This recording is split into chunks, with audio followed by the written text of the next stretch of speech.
Tja, was werde ich wohl sagen außer guten Morgen, liebe K-Pop-Freunde, und sagt herzlich willkommen zu dieser wunderschönen Zunge, die wir hier gerade ausgestreckt bekommen haben. Ich hoffe, euch geht's gut, ihr habt einen schönen guten Morgen und einen schönen Start in den Tag. Wir sitzen hier wieder einmal frisch. Für euch zumindest frisch, denn wir machen es nicht morgens, die Videos, wir sind da ja immer... Am anderen Tag. Ja, ist unterschiedlich, aber ja. Auf jeden Fall wieder am Start, Spezialgast Dana Rolle. Ich weiß nicht, wo das herkam. Du übst also auch schon deine Gesangseinlagen. Muss wir man haben ja heutzutage. Ja, heute singt ja jeder. Wir haben ja gestern Dean abgecheckt. Das war eine wirklich schöne Nummer, muss man sagen. Wirklich, war echt was super Schönes. So R&B, K-R&B halt. War jetzt natürlich nicht die erste und letzte, also die erste Nummer ja, aber nicht die letzte Nummer, die wir abgecheckt haben von ihm. Da wird auf jeden Fall einiges noch kommen. Und da haben aber witzigerweise, vorher auch schon, aber da besonders viele eben drunter geschrieben, dass wir die neue Nummer von SF9 abchecken sollen, beziehungsweise nicht nur SF9, aber also die neue Nummer, sondern gerade auch die neue Nummer. Wir hatten auch schon ein paar Mal gesehen, dass SF9 da schon erwähnt wurde, ist auch in der Liste drin, wird auf jeden Fall auch noch drankommen, aber eben aus gegebenem Anlass machen wir jetzt SF9, die allerneueste Nummer hier mit RPM, was Rotations per Minute bedeuten könnte. Oh. Ja, ist aus dem Englischen, Amerikanischen. Ja. Wo benutzt man das? Beim Auto? Beim Auto, ja, Umdrehung pro Minute, ja. Also tatsächlich beim Auto und ja, alles, was irgendwie sich dreht. In meinem Kopf. Ja, gut, ich hoffe, da dreht sich nicht, sonst wäre ich mir jetzt nicht sicher, ob du bereit bist für dieses Video. Ich bin ready, leg los. SF9 steht für... Sensational Feeling. Aber warum die 9? Weil die 9 Jungs sind. Ah ja, okay. 9 Mitglieder. Sensational Feelings times 9. Oh. Quasi. Ja, also ich habe von den Jungs bisher wirklich noch gar nichts angehört. Also ich habe die auch noch nicht gesehen. Ich auch nicht. Nicht gehört. Nee, das ist jetzt quasi unsere Entjungferung von SF9. Oha. Jo, okay.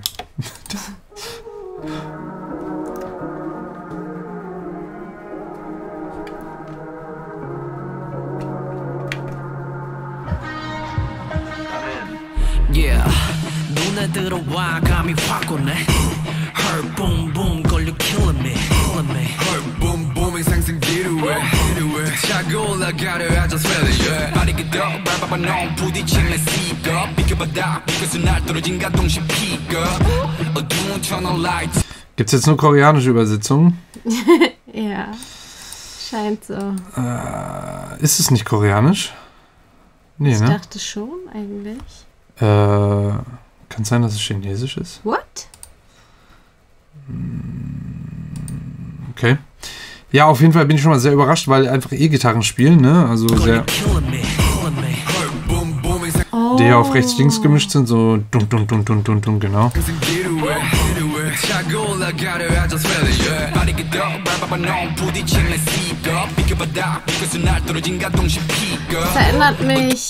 Das erinnert mich so an, was war das? Tron? Das Video oder jetzt genau hier, wo er das Ding auf dem Kopf hat? Ja, jetzt genau war das. Ja, genau. Ja, die Brille, stimmt, ja. Richtig Tron-mäßig. Auch die Snare, die klingt recht organisch oder halt echt, so ein bisschen wie so ein echtes Drumset tatsächlich. Ist jetzt schon sehr rockig bisher, abgesehen davon, dass sie rappen. Auch das Besondere hier bei dem Rap ist, dass es wirklich komplett durchgedoppelt ist. Also wir hören ja die Haupt-Rap-Stimme dann irgendwie nochmal einmal auf komplett rechts und einmal komplett links und dann wirklich durch die ganzen Sätze komplett durchgerappt.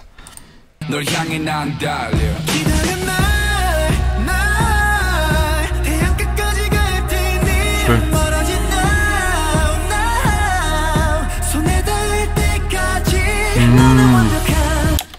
Hier, ja, also im nächsten Part des Verse, den man vielleicht schon als Pre-Chorus bezeichnen kann, die haben ja immer sehr lange Parts vor der Hook. Sehr schön dann wieder hier harmonisch aufgelöst, ne? Das ist dann so ein harmonisches Instrument hier in dem Fall. Stimmt. Ja, schon so ein Pad tatsächlich, also wieder ein Synthesizer. Pad, so ein flächiges Instrument.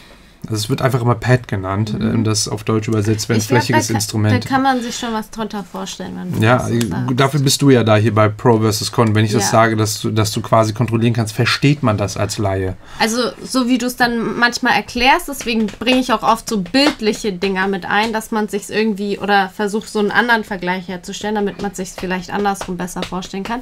Aber so finde ich geht das ganz gut. Also Pad. das, ja.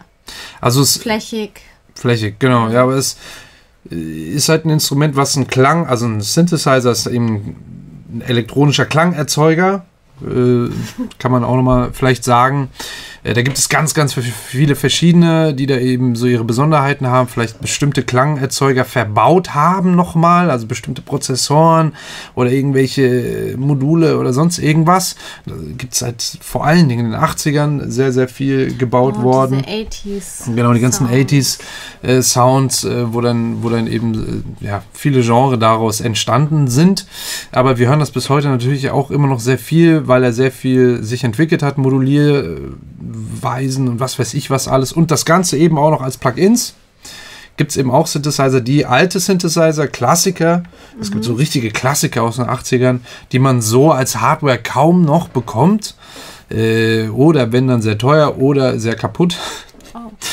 Da gibt es dann aber eben Simulationen für den Computer, wo man kann die einfach runterladen und die erzeugen dann genau den gleichen Klang oder sehr, sehr nah dran.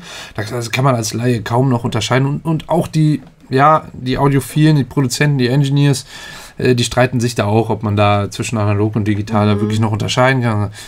Das ist ein anderes Thema, weites Feld, aber genau, das ist ein Synthesizer und hier ist dann eben was Flächiges eingespielt und das nennt man dann einfach Pad. Bei Pad übersetzt kann man das als Fläche beschreiben? Ja, in dem Fall schon. Ja, okay. Und hier dann eben schön harmonisch, eben die Akkorde, die hier dann spielen und dann richtig schön der Gesang. Wirklich sehr schön und gleich dann auch nochmal, ich halte nochmal an. Ich glaube, im Hintergrund sind tatsächlich das, was man dann nochmal sehr stark rechts-links hört, auch schon Stimmen, die hier noch zusätzlich sind, also chormäßig, aber einstimmig, unisono, also in derselben Tonlage. Echt? Ist das nur eine Stimme? Also einstimmig. Das heißt, mit einstimmig meine ich, dass die in derselben Tonlage singen. Ah, okay. Unisono. Das Unisono bedeutet, dass die eben in einer Stimmtonlage oder in einer Tonlage singen, weil es Gesang ist, Stimmtonlage. Hier, aber später kommt dann tatsächlich mehrstimmig Gesang dazu. Also die singen dann wirklich Harmonien in verschiedenen Tonlagen, singen dann eben dann hier einen richtigen Chor. Aber hier, was man so ganz außen hört, dieses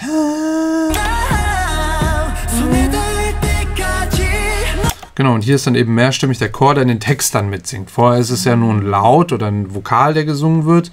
Und hier dann immer so richtig mehrstimmig der Text. Wahrscheinlich sogar, also mindestens dreistimmig, wenn nicht sogar vierstimmig. Auf jeden Fall hier die Stelle. Sehr, sehr schön.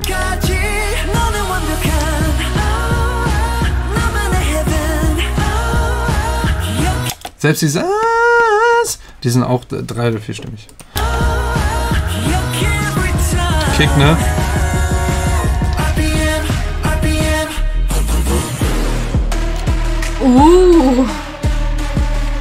Hä? What?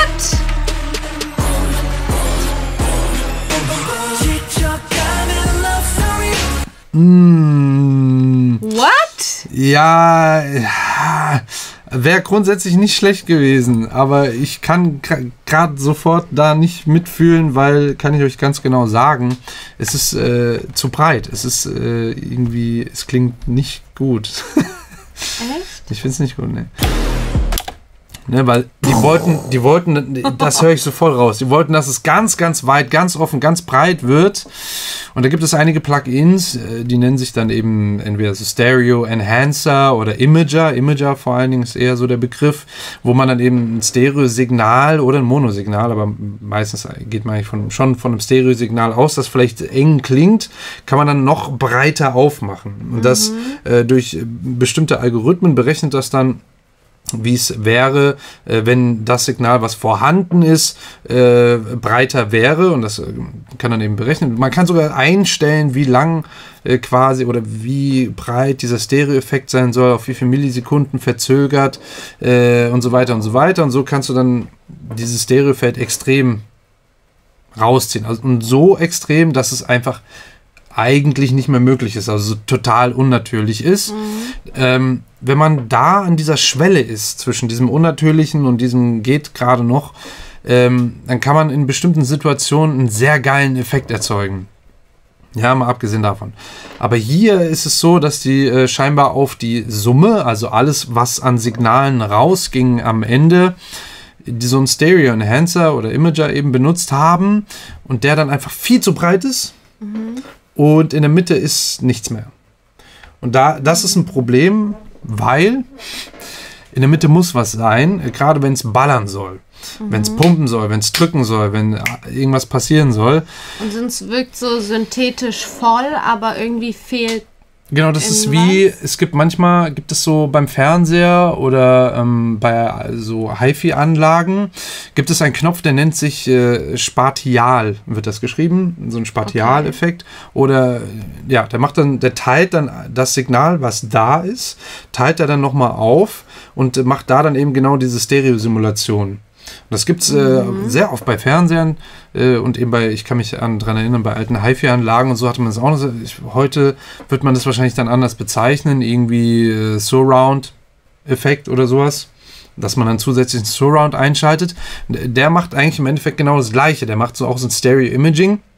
Und was dann eben passiert, ist, dass es einfach ein bisschen verbreitert wird und man hat den Eindruck, dass der Raum entweder größer wird oder sich größer anfühlt. Ne? Aber wenn das eben zu breit ist, und das kann man eben anhand dieser Plugins und so weiter, kann man das manuell machen. Wenn jetzt bei einer HiFi-Anlage wird es nicht passieren, dass es zu breit ist, weil es schon voreingestellt ist, wie breit es sein soll. Aber wenn es zu breit ist, du musst frequenztechnisch müssen gewisse Instrumente machen im Mix einfach nur Sinn, wenn sie quasi mono sind.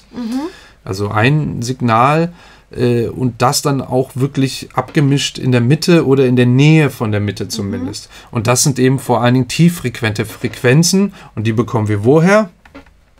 Aus dem Bass? Genau, aus dem Bassinstrument. Ich hatte gerade richtig Panik. Ich dachte, ich gehe mal aus meinem Monolog hier raus und involviere dich mal hier mit ins Gespräch. Und, aus dem Bass! Genau, so. und was noch?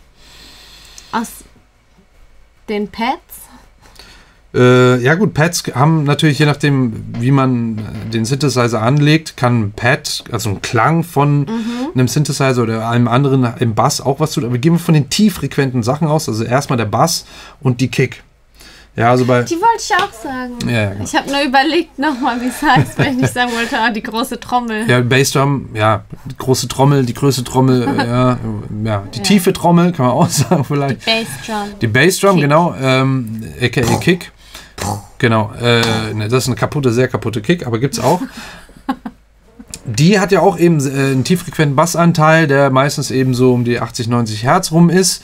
Ein Bass kann, also wenn es ein E-Bass ist, kann der alles quasi spielen, der kann auch ein bisschen höher gehen, aber wenn wir mal einen Sub-Bass nehmen, der kann bis 30 Hertz sogar noch tiefer runtergehen, aber meistens hört man drunter nichts mehr, also 30, 40, 50 Hertz. Und wenn das einfach nicht in der Mitte stattfindet, das ist total komisch.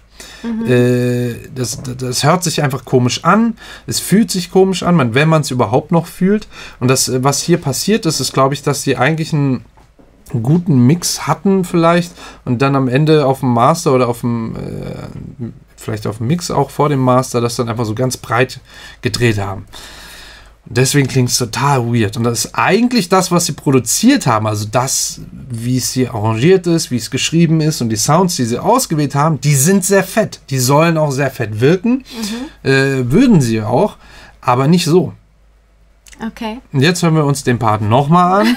Ja, dass ihr auch genau jetzt versteht, was ich meine. Vielleicht zieht ihr wirklich am besten die Kopfhörer jetzt auf. Ja, ihr guckt es wahrscheinlich auf dem Smartphone. Es müssen nicht die sein, die wir beide aufhaben. Das sind aber wirklich Studio-Referenz-Kopfhörer. Ihr wisst es mittlerweile, die werden international benutzt.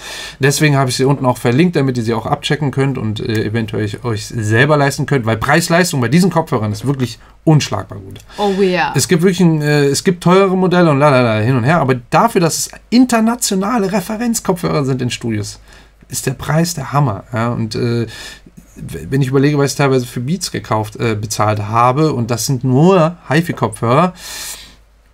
Na, so, auf jeden Fall Kopfhörer anziehen. Ihr hört das jetzt auch mit normalen Kopfhörern, werdet ihr das auch hören, schon, diesen Effekt. Ne, weil wir sind ja vorher, sind die Stimmen zwar auch rechts, links, die Mitte, die Kick kommt aber von der Mitte und Bass und so, und dann merkt ihr gleich, wie es auf einmal so, irgendwie ist es komisch. Übrigens, warte mal, dieser Effekt, der muss nochmal ganz kurz, das ist so ein Vocoder-Effekt, wo hier alle Stimmen... Der klingt auch so ein bisschen schief, die Harmonie hier. Die wird nicht schief sein, aber das ist keine Harmonie, die sich so 100% harmonisch anfühlt, sage ich mal. Weißt du? Ja, das könnte so ein Vocoder-Harmonizer sein. So, jetzt aber.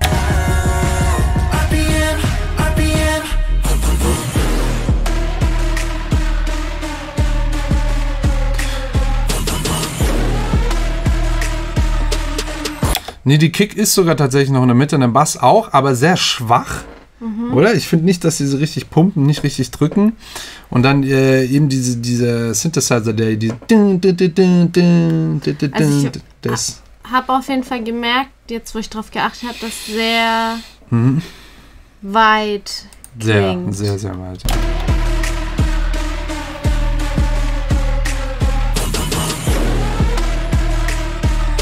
Ja, es ist tatsächlich, weil nur, eigentlich ist die Kick doch noch in der Mitte. Und der Subbass auch, ne? Schon. Pumpt nicht so richtig, finde ich. Ist zwar in der Mitte, aber pumpt nicht so richtig. Aber weil dieser Synthesizer, der außen, der spielt wirklich super Stereo, Pseudo-Breite, ganz breit außen. Also, glaube ich, das Problem, weil wenn die dann dazwischen singen, dann das hört man noch in der Mitte, das ist wieder fett, aber das ist zu breit.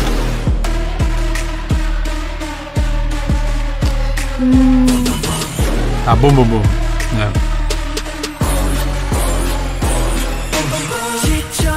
Ja. Und jetzt passt's wieder. Es hat sowas Hohles. Genau, ja, genau. Hohl trifft's absolut, ja. Weil es ist breit und es ist viel da, aber irgendwie klingt das so hohl. Genau. Hohl ist das perfekte Wort. Und das wird man vor allen Dingen super eben hören mit Kopfhörern, glaube ich, auf. Es kann sein, dass, wenn man es jetzt irgendwie über die Anlage hört, dass es nicht ganz so hörbar ist. Einfach weil der Raum, in dem man das hört und da ist, da wird das Ganze dann eben nochmal so ein bisschen ausgleichen und ausfüllen. Aber wenn man eben die perfekte Abhörsituation hat oder eben das auf Kopfhörern hört, da hat man eben genau dieses Gefühl von hohl. Und dann in dem zweiten Part der Hook passt das ja wieder. Man merkt dann sofort, wie es wieder sich alles schließt und gut wird, finde ich. Also für mich jetzt.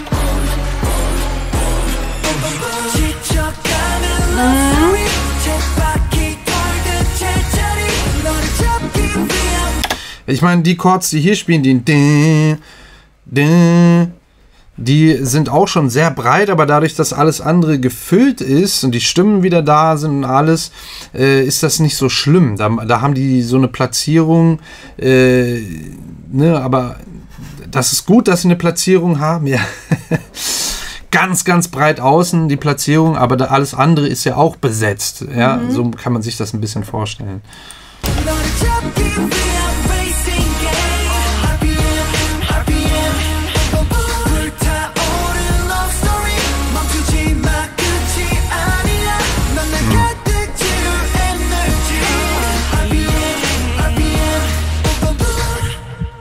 Ne, du weißt, was ich meine mit den Akkorden.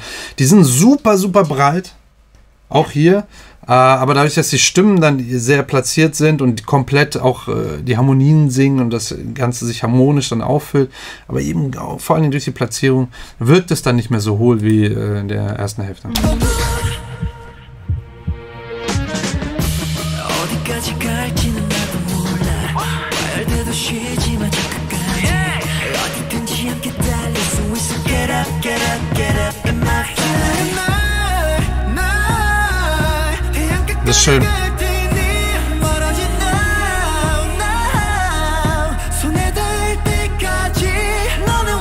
Auch schön, also hier im Pre-Chorus die Harmonien und wie der junge Mann hier singt, ich weiß ja nicht, wie er heißt, aber ihr werdet es mir in die Kommentare schreiben. Super schön, das gefällt mir wirklich sehr, sehr gut.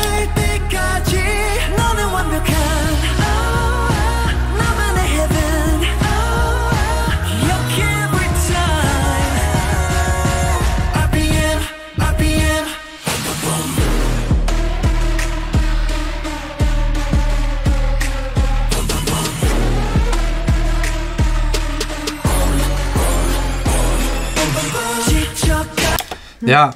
Dieses Bum Bum Bum finde ich richtig geil. Voll, auch die Sounds, die ausgewählt haben, die sind mega geil. Ist es möglich, dass sie das absichtlich so haben klingen lassen? Klar, ja. Aber gut finde ich es nicht. Okay. Also das ist meine persönliche Meinung. Es ist schon Absicht gewesen, klar, das kann man nicht überhören. Wenn man das im Studio hört und so und eben auch mal mit den Kopfhörern, mit den Referenzkopfhörern mal gegenhört, und das werden die natürlich bei so großen Produktionen einige Male machen und mehrere Personen auch, das wird keiner überhört haben. Das ist schon Intention, also reine Absicht.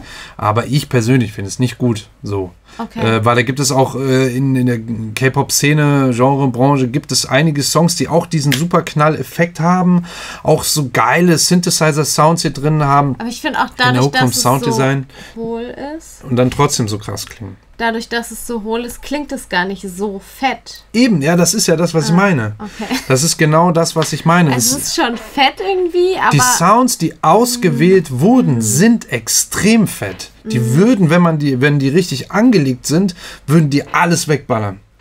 Und vor allen Dingen ist es gut arrangiert, weil nicht zu viel spielt. Also die lassen da auch Raum, es ist nicht überproduziert hier, die lassen da absolut Platz, dass die Instrumente, die hier benutzt wurden, auch super geil sounddesignt sind. Also die einzelnen Sounds, die wir hören, auch wirklich gut designt wurden, dass die einfach so besonders und fett klingen, dass die auch Platz haben, weil da sind keine Vocals dazwischen, da spielt nicht noch irgendwas noch unnötig dazwischen. Sie haben wirklich Platz. Aber es ist dann halt wirklich im Master Kacke. Meiner Meinung nach. Weil die dann dadurch, dass es dann zu breit das eine angelegt wurde und dann vielleicht doch nicht gut komprimiert wurde oder sonst irgendwie, ballert es nicht. Weil wenn du jetzt zum Beispiel denkst an, keine Ahnung, Blackpink, Kill This Love oder Du, die haben ja auch so fette Hookstellen. Ja. Und da ist es nicht, dass die dann zu breit sind. Ja, oder es gab ja auch einige andere, 80s, weiß ich den Titel gerade nicht. Stray Kids, weiß ich den Titel auch gerade nicht, aber da waren... Stray Kids, Myro, ja. Das sind so diese Baller-Hooks, wo eigentlich alles abgerissen wird, so diese Breakparts, wo man so richtig so, wo ist man jetzt hier gelandet? Aber genau das wollten die. Aber das Ding ist, tontechnisch gibt es schon irgendwann ein Limit. Also man kann einfach nicht fetter werden, weil wir sowieso heutzutage schon lautstärkenmäßig schon Brickwall-Limiting betreiben, also wirklich immer so laut wie möglich, dass wir schon sehr viel an Dynamik verlieren. Das Gute an Dynamik ist, dass die eigentlich dann auch Bewegung reinbringt. Das wird mal lauter, mal leiser, also so wie man ein schönes klassisches Stück hört, fängt es sehr ruhig und dann langsam, wenn es zum Höhepunkt kommt, ist es auch lauter. Und jedes einzelne Instrument hat seine eigenen Dynamiken nochmal und ist deswegen vielleicht mehr oder weniger zu hören. Der Klang der Instrumente ist ja auch ganz anders.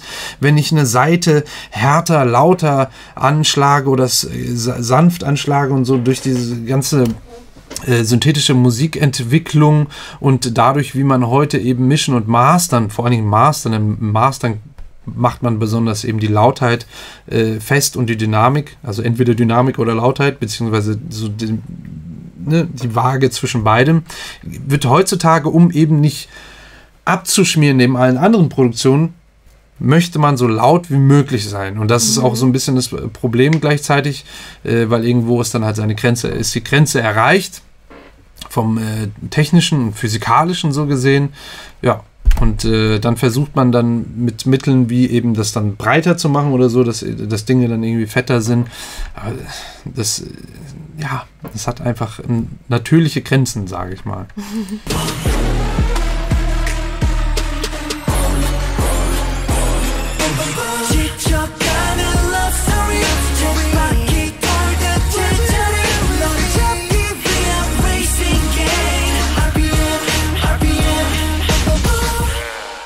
Ja, aber die zweite Hälfte der Hook, die ist ja geil. Yeah. Das ist wirklich nur die erste Hälfte.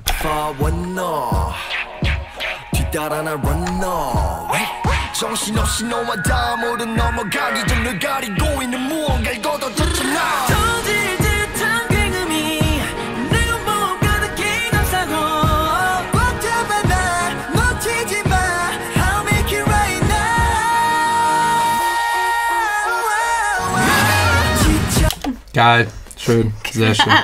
Sehr schön hier der Adlib oder ja, die Gesangslinie zum Schluss raus. Sehr, sehr schön.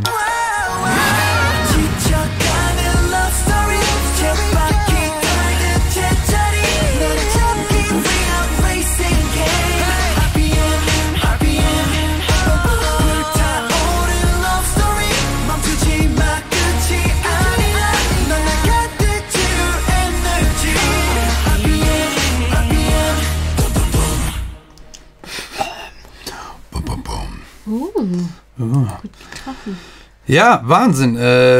Sonst der Rest, also wie gesagt, produktionstechnisch, was da ausgewählt wurde, was gemacht wurde und hin und her, welche Sounds und vom Arrangement, das ist geil. Ja, also kann man gar nichts sagen. Auch RPM habe ich, glaube ich, gibt es bestimmt schon mal, aber irgendwie ist mir kein Song da im Kopf geblieben. Ist eigentlich total clever, RPM mal als Titel zu nehmen, finde ich einfach nur so vom Songwriting her. Ja, das, aber die erste Hälfte der Hook finde ich schade. Gut, du hast nichts weiter angemerkt zu Klamotten und so, weil ich schon hier einige Monologe betrieben habe. Aber das ist vielleicht tontechnisch einfach auch nochmal interessant für euch gewesen, weil es jetzt doch sehr ins Detail ging. Aber ja, ich denke, da habt ihr einiges mitgenommen, einiges gelernt. Oh ja, und da gab es heute einige. Eine riesige Lektion. Ja. Und wie ihr seht, bin ich dann auch persönlich emotional dann da angegriffen, wenn der Rest vom Song gut ist. Und da dann, ja, deswegen bin ich dann auch so reingesteigert, weil es ärgert mich dann. Weil, es soll ja jeder gute Musik machen und der Rest ist ja fett. Die Vocals sind geil, der Pre-Chorus ist sehr, sehr schön, muss ich sagen. Auch die Harmonien, wie die angelegt sind, bis, ja, dieser kleine Vocoder, der ist so ein bisschen, geht so. Unharmonisch in der Harmonie. Ja, also es ist ja auch eine Harmonie, aber es ist eine, die sich nicht wohl anfühlt. Ja. Das war's. Okay, ich habe auch nichts mehr. Okay, alles andere ist unten in der Beschreibung verlinkt. Und ja, schreibt gerne mal in die Kommentare tatsächlich, wie ihr den Song findet und ob euch das schon aufgefallen ist mit der ersten Hook, dass ihr das beim ersten Mal hören das Gefühl hatte, dass es komisch ist oder nicht. Das würde mich auch interessieren, ob das so den normalen Konsumenten auffällt und ob es euch jetzt erst auffällt und ob ihr das so schlimm findet. Schreibt es mal in die Kommentare und ja, genau. Lasst uns da mal weiterhin austauschen als Community und nicht nur die ganze Zeit Vorschläge schreiben. Bis zum nächsten Video.